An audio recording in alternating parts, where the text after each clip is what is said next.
Bem, eu tenho um prazer enorme de estar nessa escola, que eu amo tanto, como vocês sabem.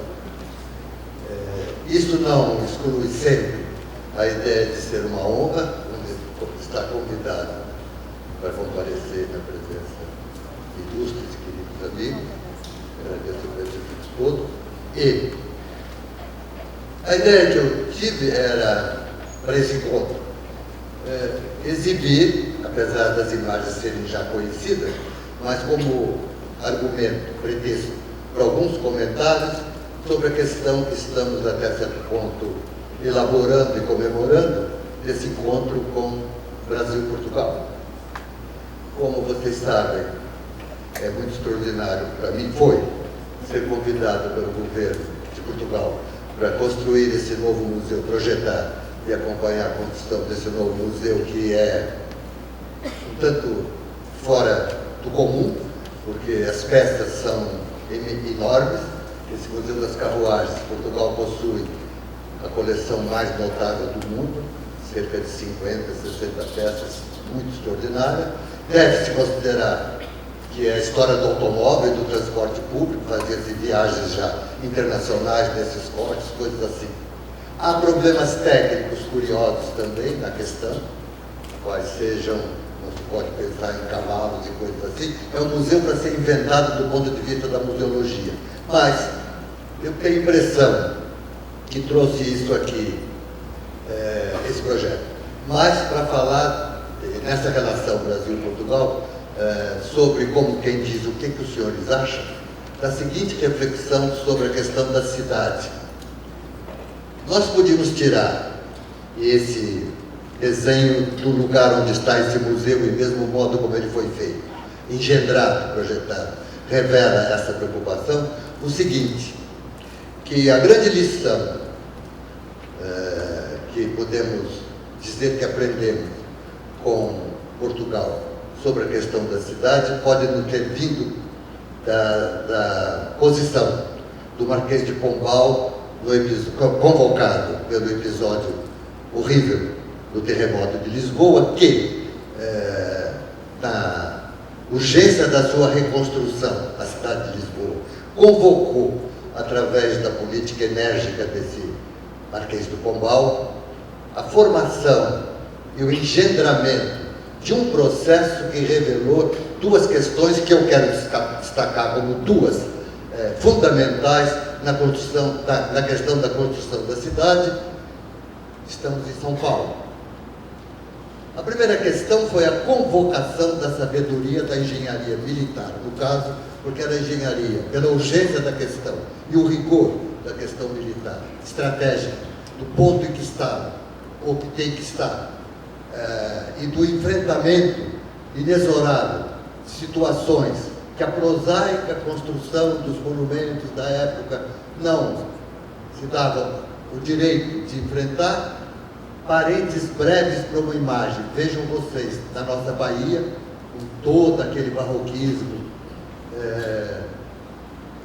infrutífero, digamos, até certo ponto, na frente do Forte de São Marcelo, construído dentro d'água, uma coisa fantástica. Então, essa engenharia que tinha essa experiência foi convocada, ou seja, a política da reconstrução, e no caso, aproveitando o pretexto da construção dessa nova Lisboa, exigiu a convocação da engenharia no sentido de não haver dúvida do que era essencial, do êxito da técnica. Ali não se pode cometer erro. E isso foi transportado para o Brasil, uma série de estudiosos dessa escola. O professor Nestor Goulart Reis tem publicações maravilhosas sobre isso, cidades nossas, etc. A convocação da engenharia. E dois, a consciência sobre a necessidade da espacialidade territorial específica naquilo que se dizia, ou se desejava mais do que se dizia, que seria uma cidade, na presença do Estado, do poder público, na desapropriação das grandes propriedades e criada por uma cidade agora pensada renovada, vazios, obstáculos, intransponíveis e impossíveis de conceber naquilo que é configuração territorial de uma cidade. A desapropriação dessas propriedades enfrentou, inclusive, um dos poderes mais vigorosos da época, enfrentou com sucesso, que era a própria igreja, que grande parte, não exclusivamente, mas grande parte dessas propriedades eram de ordens religiosas poderosíssimas. Portanto, a consciência sobre a necessidade de reconfigurar uma espacialidade para que lá possa aquilo ser uma cidade é uma grande lição que temos de Portugal nesse momento da reconstrução da cidade de Lisboa. Eis que eu tenho que fazer lá esse projeto, que fica justamente em Belém, num lugar junto ao convento dos Jerônimos, junto à Torre de Belém, da onde saíram as caravelas. Por mais que você queira convocar esses argumentos que parecem tão rigorosos, também a emoção há de surgir, e o que se vê logo de início, eu não sei de cor muito a sequência dessas imagens, mas eu quero ver a primeira imagem para ver se ela... Bem, esse é o artefato, ou o trambolho, se quiserem, repetido 60, 50 vezes, que tem que ficar lá dentro. É muito interessante, do ponto de vista museológico, porque não deixam de ser incrivelmente belos e fantásticos, essas carruagens, etc. A segunda imagem, muito bem. Essa serve bem para que se veja do que eu estou falando. Sem perder de horizonte essa epígrafe, essa ideia, a engenharia, a engenhosidade, a excelência da técnica e a política da espacialidade. Esse é o Rio Tejo, aqui é o convento dos Jerônimos.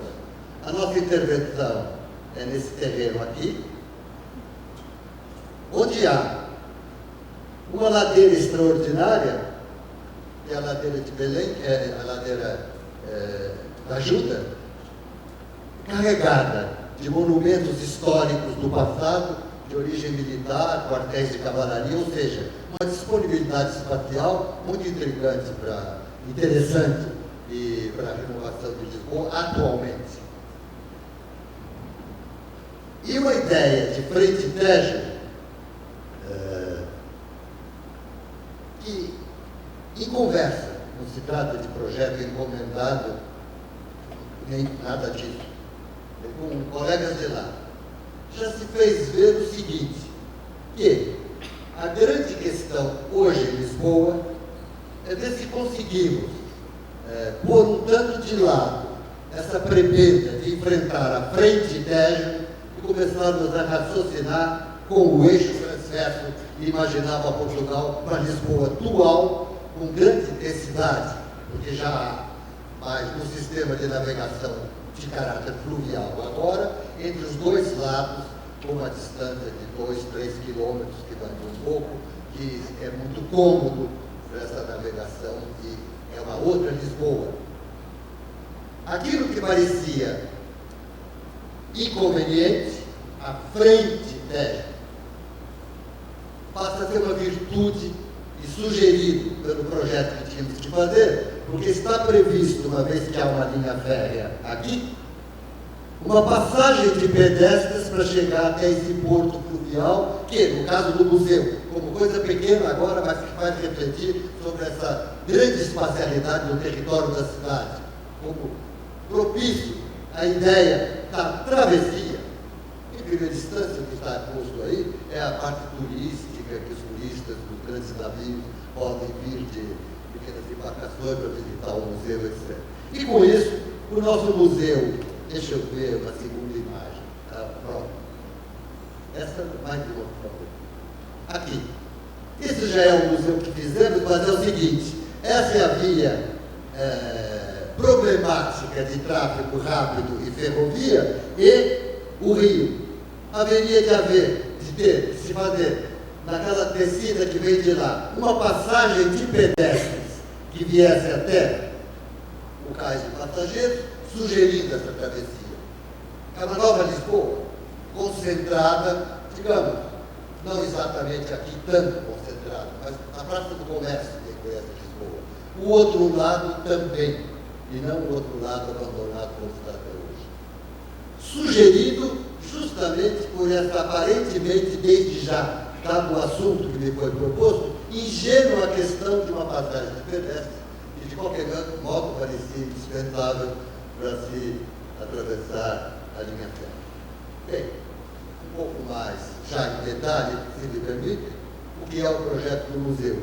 O terreno do museu tinha essa deformação que está se vendo aqui em relação ao que está tombado, essa frente toda na Rua da Ajuda, que é encantador como cenário. Sem dúvida, a questão turística que se revela aí, antes que você entre em qualquer recinto para ver esse específico Museu das Carruagens. É um grande lugar de turismo a pé, para Jerônimos, as embarcações, etc. Surge, como virtude nossa, digamos, de quem é arquiteto, a solução ou a sugestão de uma solução para a grande questão do estacionamento, uma vez que são terrenos caiados no mar, o mar vinha até aqui, essa pequena rua, por exemplo, chama-se Rua da Antiga Alfândega, portanto, mar que eu digo é mar-rio, porque isso aqui está quase na foto. O tombamento dessa área faz com que essa paisagem toda fique revelada como belíssima e muito interessante, que isso seria intocável. Mas, principalmente, o que eu queria dizer, são terrenos ganhados no mar, onde o subsolo não existe para todos os efeitos, porque é muito difícil. O lençol freático está ali aflorando. E se sugeriu essa famosa, já conhecida garagem circular, cilíndrica, que você, no diâmetro de 60 metros, põe 400 carros, e serve para tudo, para a situação turística geral da área, para quem atravessa para usar os barcos, além desse pretexto inicial, até certo ponto ingênuo, singelo, do turismo, e com isso, o projeto se configura de uma maneira que começou a parecer para nós claro de resolver, de sugerir que construções fazer. Fizemos um grande pavilhão para a exposição daqueles objetos que são enormes, fizemos esse grande edifício, inexoravelmente grande, por ser assim grande, suspenso no chão, para que esse passeio público, as visuais, não ficassem transtornadas por algo que é climatizado, portanto, hermeticamente fechado, ou uma porta de entrada, não fosse um calhau enorme interrompendo toda essa maravilha. Ao mesmo tempo, surge uma espécie de elogio ao desenvolvimento dessa máquina toda na cidade contemporânea, cuja principal, uma delas, é o elevador. Então, todo o ingresso se faz numa pequena cabine no térreo de cristal, com grandes elevadores, para 75. Não é propriamente um elevador, porque tem duas paradas só, térreo lá em cima. É uma nova maneira de se ingressar no museu, porque as rampas, etc., seriam muito grandes. Pusemos também uma oficina fechada no térreo, onde esses cortes são recebidos ou mantidos no que diz respeito à proteção desse tesouro permanentemente, a oficina de reparos e manutenção, e principalmente, imaginamos que o acesso para esse elevado, com rampas, não tem nada a ver com o edifício. E, ao mesmo tempo, esse edifício, com grandes salões vazios para exposição, para se transformar em corredor, porta, sala e salinha para administração, e aqui, restaurante, fizemos um anexo, que é um edifício sui generis, porque é aberto, tem uma parte de teto de cristal, como a nossa FAO, onde há o arranque da rampa e justamente a administração, etc, etc. Como o pé direito do salão fechado aqui em cima deve ter 10 metros, 8 metros, pode ir passando agora as imagens. O que nós imaginamos foi que, da administração, você já entra numa ponte dentro do recinto da exposição, portanto a administração pode frequentar aquilo tudo sem problemas. Enfim, organizamos toda engenhosidade da vida do cotidiano desse museu bastante complexo, com 2 ou 3 recursos de construção, como se vê aqui. Essa estrutura, por possuir 10 metros de altura, faz com que a fachada seja uma viga, dizemos metálica revestida, suficiente para admitir balanço de 25 metros, ponto 50, portanto 150 metros. Dizemos com 1, 2, 3, 4 pilares, ou melhor, 3 pilares, 2 balanços de 25 e 2 pontos 50, o que fica muito elegante. O transverso é sempre 20, que é uma medida boa, porque está lá dentro, e boa também para fabricar, porque são vigas metálicas, duplo dente, 20 metros de vão postas com cruas, etc., muito rápido. E o museu é constituído por 3 salões, sendo que o do centro é menor do que 20, e que recebe justamente os montacargas dos costes para pôr uma pequena oficina de manutenção em cima, e tudo aquilo que no museu, ou em qualquer prédio assim público, é um pouco para nós transtorno e planta difícil, instalações sanitárias, rede de equipamentos para manutenção e fabricação, mesmo de produção da climatização, etc., que ficam no teto desse edifício central. Você pode passar rapidamente as imagens. O museu ficou assim. Fizemos, naturalmente, como eu faço sempre, e nós que trabalhamos juntos, fazemos modelos de ensaio, são maquetes de exibição final do projeto, mas são instrumentos de estudo. Essa é a passagem, aquele anexo, pode ir passando tudo, porque agora fica claro. Desenhamos sem as lajes para poder se ver dentro e fora, etc. Esses 2 edifícios estão separados 10 metros, e aquela ponte que eu falei da administração cria, no transverso, um pórtico de entrada muito interessante, para essa piaceta interna, onde vão estacionar ônibus de turistas, etc., você pode passar. E fica tudo isso resolvido, pensando sempre que a espacialidade no chão e as relações, transporte público, trens, barcos, navegação fluvial, pedestre, é a questão fundamental da cidade, que me fez lembrar, você pode passar agora as imagens, essa entrada transversa que falávamos, que a grande questão do planejamento e do sucesso da cidade é eminentemente política. E me lembrei, isso seria o térreo, com a oficina, compra-se bilhete vazio, passa-se para esse pavilhão de cristal com os 2 grandes elevadores. Fica muito fácil fazer daí o projeto. A cafeteria aqui na frente, com as cadeiras, etc. Basta dizer que a primeira vez que eu estive aqui marcando encontro com 2 ou 3 engenheiros, amigos, gente de governo, a direção do Museu dos Costes, no terreno vazio, ficamos ali assim, do outro lado da rua, na calçada, esperando uns aos outros, num café que já existia lá e agora vai haver um maior aqui. Ou seja, mais ou menos a transformação da mesma coisa, mas com a presunção, pequena presunção, que vai ficar agora melhor ainda. Naturalmente, a viga que eu falei, que só tem 3 pilares, 25 de balanço, 50 de vão, 50 de vão, 25 de balanço. No pavilhão central, nós, por razões indizíveis, se vocês quiserem, mas que na faculdade de arquitetura todos compreendem, fizemos outra ordem de pilar, sem o balanço, até porque essa viga tem um sentido de espinha dorsal para contraventamentos horizontais, etc., de tal sorte que esse canto é incrível a relação desses pilares, como fica intrigante a questão do suspenso do chão com esses pilares. Os pilares, por sua vez, são muito extraordinário, uma vez que uma construção metálica revestida, etc. Esses pilares surgem com a cara que tem um tubulão pneumático, que é o que eles são, vigorosos, e tudo isso leva a uma ideia de que a construção também, deixa um pouquinho se revela como um discurso daquilo que somos obrigados a saber sobre o lugar que queremos transformar como cidade.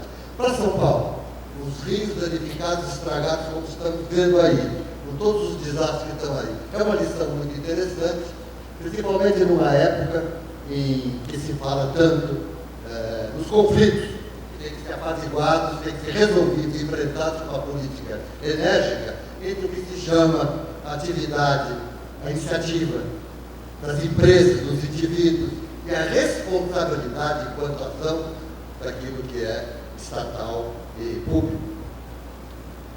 Bom, o museu então fica com esses grandes salões, como vocês estão vendo, e algumas travessias para a oficina, etc. Nas cabeças se põem as instalações de toalete, etc., dos turistas e coisas assim.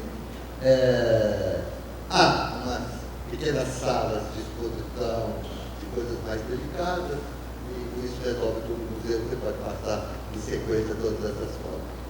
Bem, essas outras fotos estão aí, essas outras imagens estão aí, mais por respeito a uma faculdade de arquitetura, mas isso está publicado e podemos passar depressa. Essa é uma seção que mostra uma coisa interessante, que o pavilhão central de oficinas, etc., assim como o térreo, onde vão entrar os coches, por razões técnicas, não precisa ter mais que 5 metros de pé direito. Como nós temos 10 metros, sobra uma área que fica ao ar livre, muito própria, onde estão, no eixo do edifício, para receber todo o maquinário que emite calor, inclusive, por contradição eles mesmos, da climatização, isso aqui. Então, o projeto é fácil. Essas são montagens, não são fotos verdadeiras, pode passar depressa, mas essas são verdadeiras já da obra, e tudo parece que ficou bem. Nessas relações Brasil e Portugal, isso sugeriu, propiciou esse empreendimento por iniciativa do governo português e um contrato com um brasileiro por convite.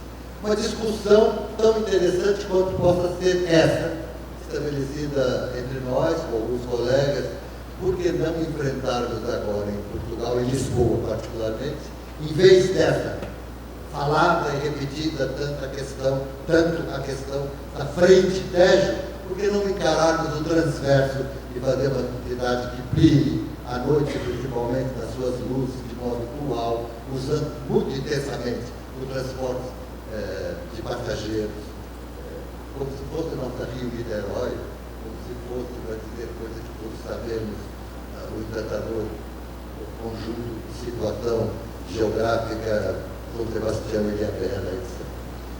É isso que eu me lembrei de trazer nessa escola, para mostrar a vocês e para falar do nosso Brasil e do nosso Portugal. Muito obrigado.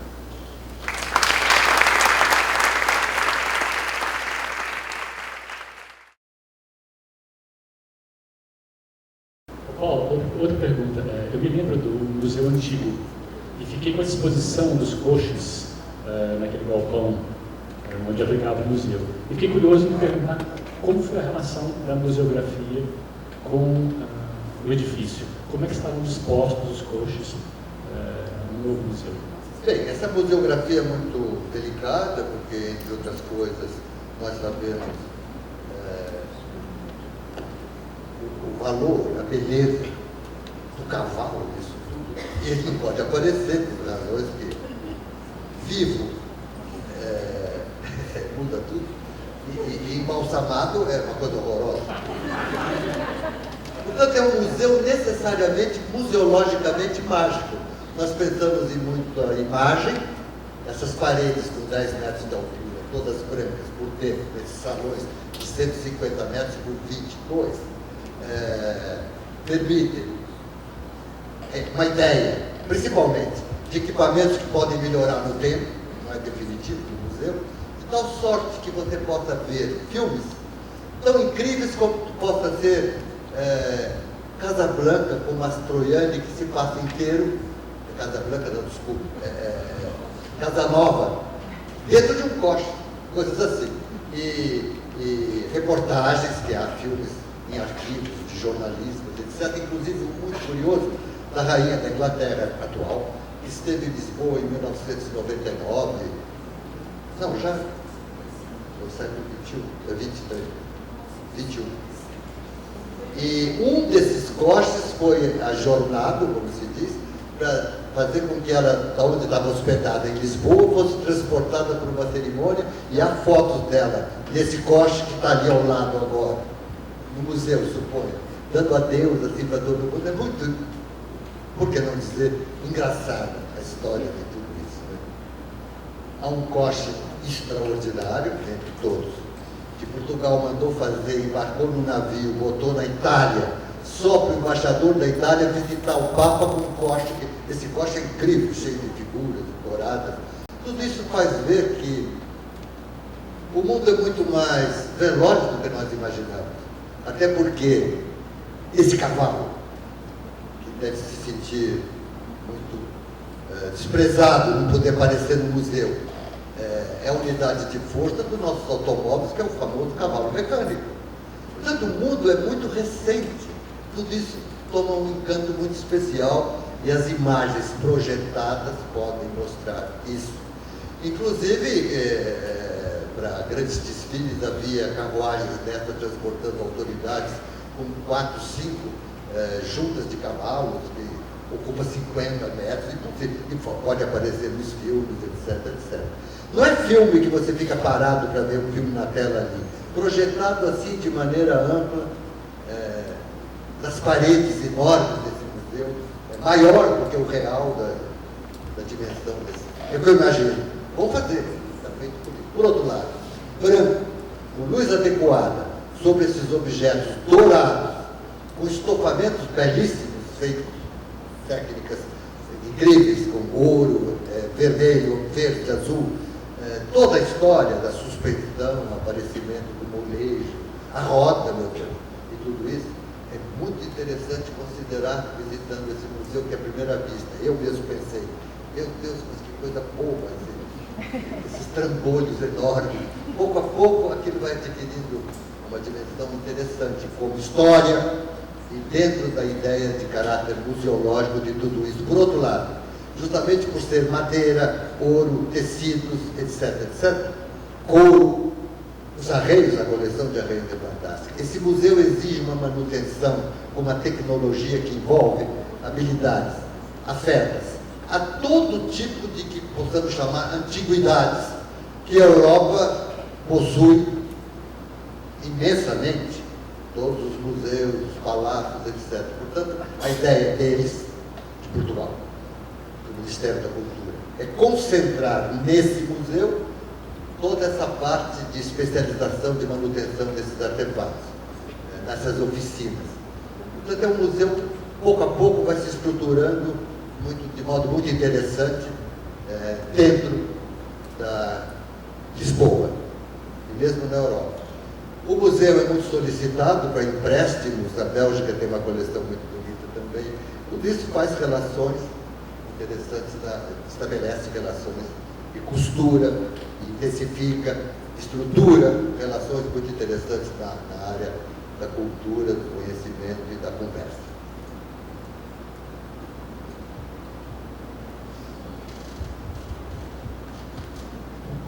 Mais uma pergunta? Tem? Eu posso fazer? Paulo, mais uma vez eu ouvi você falar sobre o anexo na cultura, na história da arquitetura, né? Então eu queria ouvir de novo, aproveitar essa oportunidade, porque nesse caso específico, hoje você falou, não, nesse anexo falou para 3, 4 vezes essa palavra para esse pavilhão. Sim. E que, quando lá estive, fiquei achando que, nesse caso, há uma ambiguidade. Se aquilo é o edifício e o pavilhão anexo é o museu, dada a forma como você captura a cidade, as ligações que andam quase como roela, que vira um foyer voltado para a rua. Então, ele é também pode ser uma chegada dessa quantidade de penetrações possíveis em relações que faz com a cidade. Ele está numa situação bem mais ambígua, né? Para ser chamado de anexo em determinados momentos. Mas eu gostaria que você falasse sobre essa tua ideia sobre o anexo na arquitetura, que eu acho muito interessante. Muito agradável a sua indagação pelo seguinte: para nós, os velhotes professores, mas para os meninos estudantes talvez seja interessante chamar a atenção de vocês para a existência, a figura do anexo em arquitetura de modo histórico. A famosa Torre de Pisa é o batistério, anexo. A ideia do anexo é particularmente intrigante, além de tudo, porque é como se fosse você mesmo que vê você. Suponha, você muito entusiasmado, muito emocionado, ao produzir um projeto, um edifício. Suas janelas, seja o que for, seus balcões, tudo, entretanto, que de lá de dentro você olha, é outro. Se você olhar você mesmo e depois desse outro, puder ver de novo você mesmo, a figura do anexo é muito intrigante e muito útil em arquitetura para dar expressão, às vezes, a aspectos assim, numa catedral ou um batistério, como no caso já mencionado. Entretanto, é preciso não esquecer que na literatura, na lírica de uma maneira geral, a figura do anexo aparece sempre. Shakespeare não teria feito grande coisa sem alguns povos da corte, alguém que entra perguntando, etc. O que seria de Dom Quixote sem Sancho Panza? E você fez uma indagação interessante, porque lá pelas tantas, conforme a circunstância, o herói é o Sancho. E o povo é o Dom Quixote, coisas assim. É indispensável. Eu construí em Osaka, que não é brincadeira, muito longe daqui, o pavilhão do Brasil, que, se vocês lembrarem, também era assim, possuía essa questão no seu programa. Vê se não é verdade. Pavilhão para comemorar, etc., do Brasil, imagens. Entretanto, o programa dizia assim: Cassex, que era o órgão que tratava das exportações comerciais, tinha interesse em ter uma banca lá para fazer negócios, o pavilhão do Brasil, uma exposição internacional. Banco do Brasil tinha que ter não sei o quê, etc. 3 ou 4 horas, a própria administração do museu, do pavilhão, eu não tive dúvida. Fiz num anexo,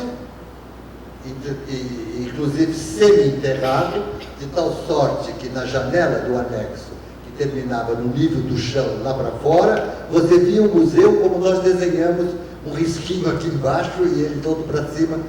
O anexo tornou-se indispensável, porque era a única maneira de quem ia visitar o pavilhão do Brasil, inclusive os brasileiros, verem o pavilhão do Brasil, onde já tinha estado. E quando você sai, que você olha e diz assim: olha isso aí. É muito interessante a figura do anexo como contraponto nas questões ligadas tanto à funcionalidade, que é muito difícil você transformar um grande pavilhão de exposições lá pelas tantas, enfiar lá, em bom português, tantas salinhas, saletas, isso e aquilo. Você faz um anexo e tira partido desse anexo. Portanto, não esqueçam que quando a coisa encrencar, apelem para o anexo. No caso desse projeto aqui, vocês podem ver que aquela parte tombada, por incrível que pareça, da Rua da Ajuda, da Rua do Junqueira, não tinha a esquina tombada, aquele vazio da esquina existia. Portanto, era a única maneira, e lá não caberia o museu, de ocupar o trecho daquela rua como novo, na esquina. É quase inexorável o anexo por razões técnicas de plano. E o lugar, porque estava lá a questão do território, etc., etc. E transformar em função do programa do museu o simples arranque da rampa de 6 metros, para galgar 6 metros para atravessar do lado de lá. Ficou muito interessante. É como se nós tivéssemos furtado dessa obra anexa secundária, a passarela, uma virtude para valorizar todo o nosso projeto, entre outras coisas. Bom, a gente tem recentemente vindo à tona discussões fundiárias, urbanas, Nova Luz, no campo, e eu assisti uma fala do senhor sobre as margens já mostrou vários projetos que trabalhavam junto da água e a maior parte deles buscando essa transposição.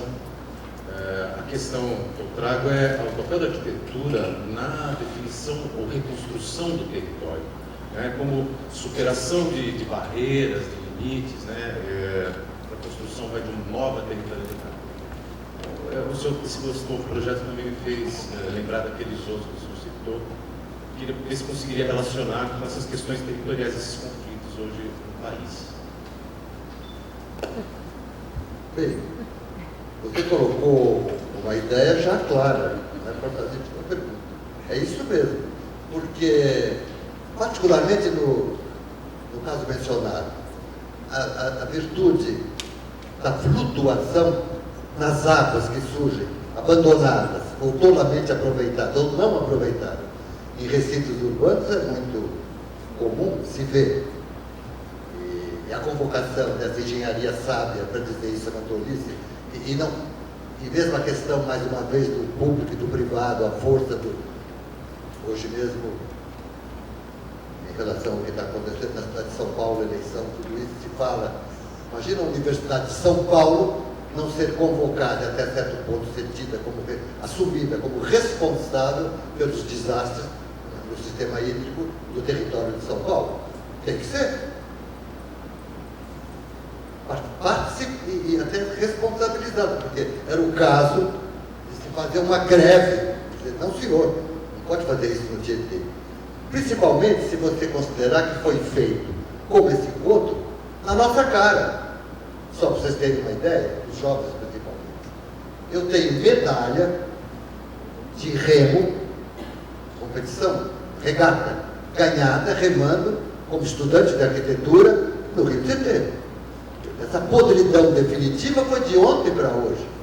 Os estudantes da Escola Politécnica, que era lá, onde vocês sabem, na Praça Coronel Fernandes Prestes, iam a pé até o Rio de Janeiro remar, porque os clubes tradicionais de remo, muito bem equipados, Espéria e Tietê, ofereciam, estava a porta aberta, para a universidade toda remar, etc, etc. E eu remei lá, ganhei 4 com o patrão e 8 com o patrão. E olha, a remo, uma coisa muito inglesa, muito bonita. Outra coisa, a navegação do Tietê foi solicitada, foi pedida para o governo, porque ela se exerce até hoje, a dragagem é feita, vocês passam lá e vem dragas com a bandeira do Brasil, respeita as leis internacionais de navegação, tem que ter bandeira, o diabo. Embarcações. Mas o pessoal ligados à indústria de metalurgia hidráulica, torneiras, tudo isso, se usa em abundância, né?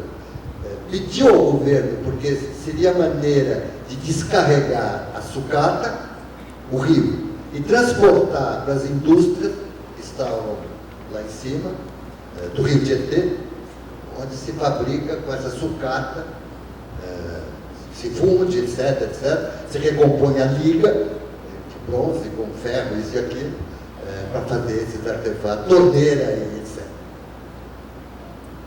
Tudo recente, nós jogamos tudo isso fora, não sei em nome do quê. Então, muita asneira foi feita aqui. Por isso eu levantei a questão do Pombal, a convocação da engenharia forte, segura, que não erra, que em vez de uma capela barroca, constrói, porque acha que é isso que tem que fazer, um forte São Marcelo, que é uma construção extraordinária.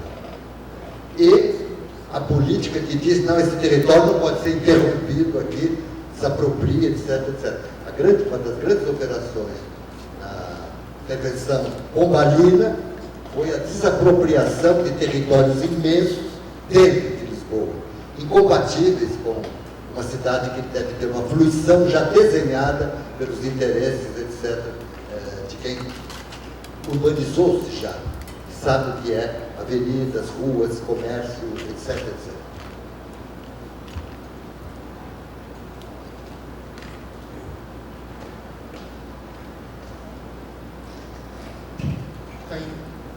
Tem alguma noção de quando é que a obra ficará completa, quando se terminará? Museu dos Coches? Sim. Bem, eu não posso responder porque é uma questão muito da política de Portugal nesse momento, mas o que eu sei, inexoravelmente sei, é que a obra, no sentido da palavra, a engenharia está pronta. Eu já vi, inclusive, o elevador que leva essas máquinas da oficina lá para cima, funcionando, que é muito bonito, porque é um monta-carga que, quando não está, o chão tem que se recompor, então umas portas mecânicas que fecham, coisas delicadas, está tudo pronto lá. O que acontece é que há, como todos sabemos, uma dificuldade de economia imediata na administração pública mesmo, a famosa crise econômica. Esse museu demanda despesas tais como quanto possa ser triplicar, se não mais, o número de funcionários. O museu hoje funciona, porque existe o Museu dos Coches, um pequeno edifício que era a antiga pista de evoluções a cavalo, etc. E esse museu deve ter 8 ou 10 funcionários no máximo. Esse novo vai exigir, no mínimo, 40, 50 funcionários, etc. De qualquer maneira, o projeto é muito cuidadoso na sua eficiência, que, a rigor, prescinde de qualquer supérfluo. Esses elevadores são 2 para 75 passageiros com 2 paradas, portanto, levam 150 pessoas de cada vez. A frequência do museu é estudada de acordo com a demanda que o governo fez, pelo histórico, portanto, uma questão que precisa ser considerada. Esse elevador para embarque dos passageiros, digamos, que numa visão mais imediata possa parecer inconveniente, é uma das grandes virtudes, porque todo museu, seja qual for, e esse em particular, não pode ser superpopulado, há um limite de gente lá dentro. Portanto, nenhum controle melhor do que o elevador, que enquanto o outro não sai. Outra coisa, esse elevador você encontra sempre vazio, porque ele abre dos 2 lados. Portanto, lá em cima, quando saem os passageiros que são novos visitantes, fecha a porta, abre para quem vai sair do outro lado. É muito eficiente como tráfego, mais do que qualquer outro sistema. E, ao mesmo tempo, controla, e lá embaixo não sobe mais ninguém, enquanto não saírem tantos. E também com a virtude da dosagem, porque não se faz isso, então, 1 a 1. Se é um dia de enchente, enquanto não sai 75, ou seja, o elevador vazio, não entra. Só que não entra estando lá embaixo, naquele pilotipo, quer não dizer, onde há cafeteria, etc. Não é uma espera desagradável. E você está em Belém, num lugar belíssimo.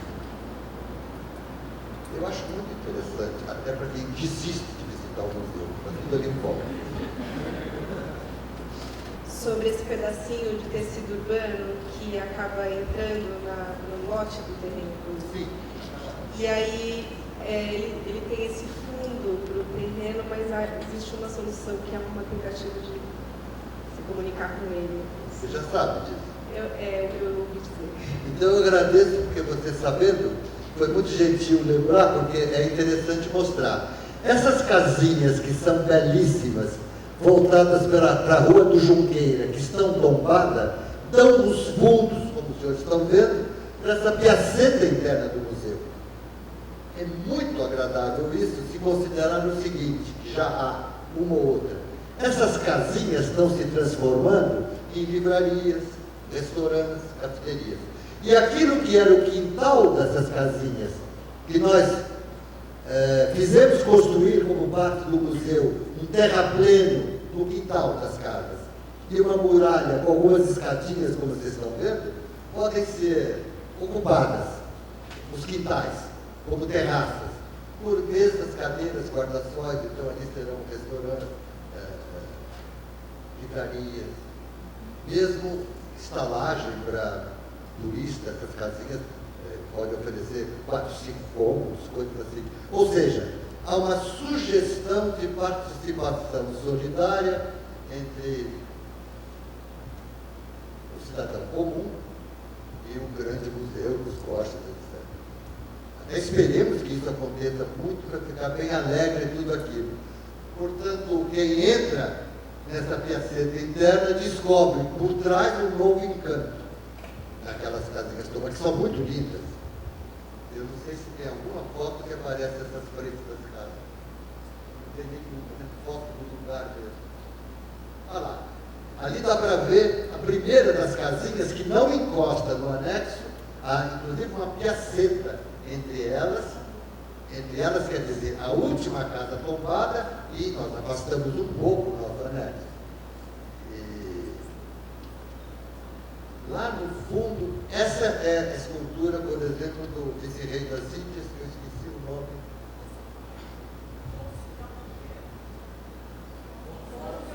Alfonso de Albuquerque. É uma escultura muito bonita, numa situação intrigante, e que fica bem no eixo, aliás, depende da posição do observador, sem dúvida, da passagem da ponte lá em cima, etc.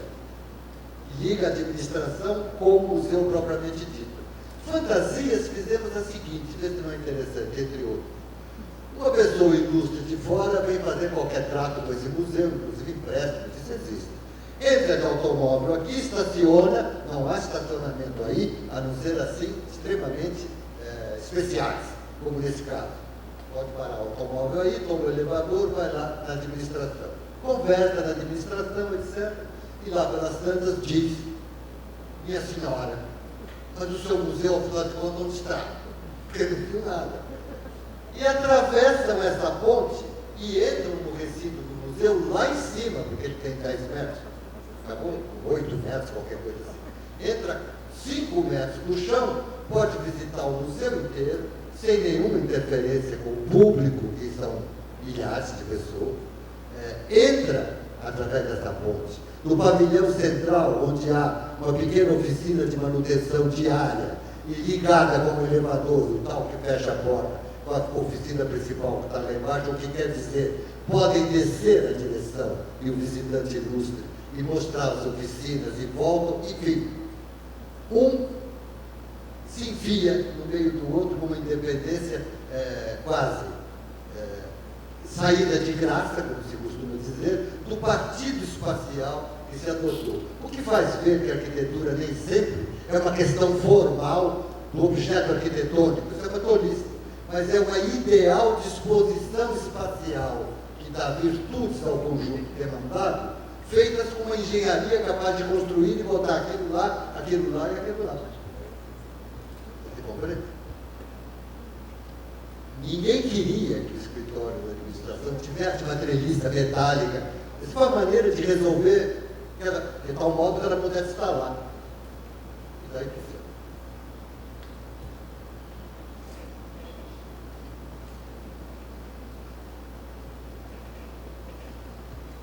Uma coisa interessante que eu quero chamar a atenção. Essa ponte tem de extensão 10 metros. A pontezinha que eu falei que penetra no museu e que é igual a que sai lá de dentro, tem só 2,20 metros. E aquilo ali tem 5 metros de largura, qualquer coisa assim. Ou seja, você atravessa uma parte que está fechada em vidraçada e que se constitui num salão de 10 metros por 5, ao lado dessa passagem, blindado por cristal, onde está toda a chamada inteligência técnica e de segurança do museu.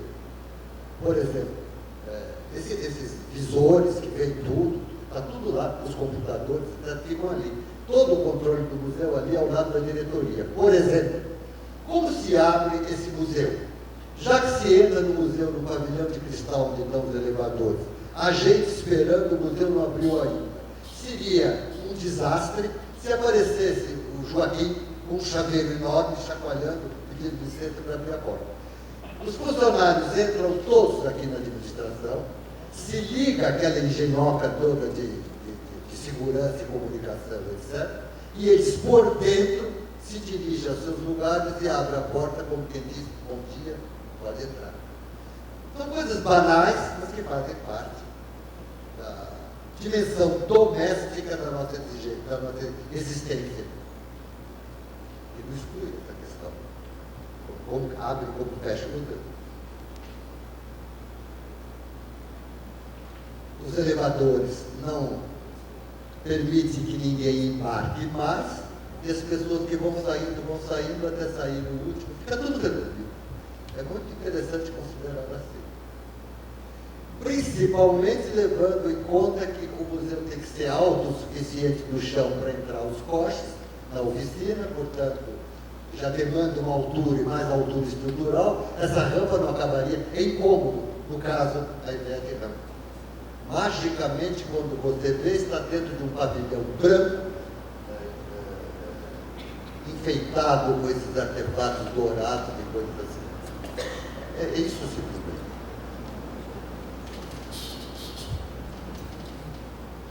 Muito obrigado, Paulo. É um prazer, uma honra contar com a sua presença aqui. Obrigado.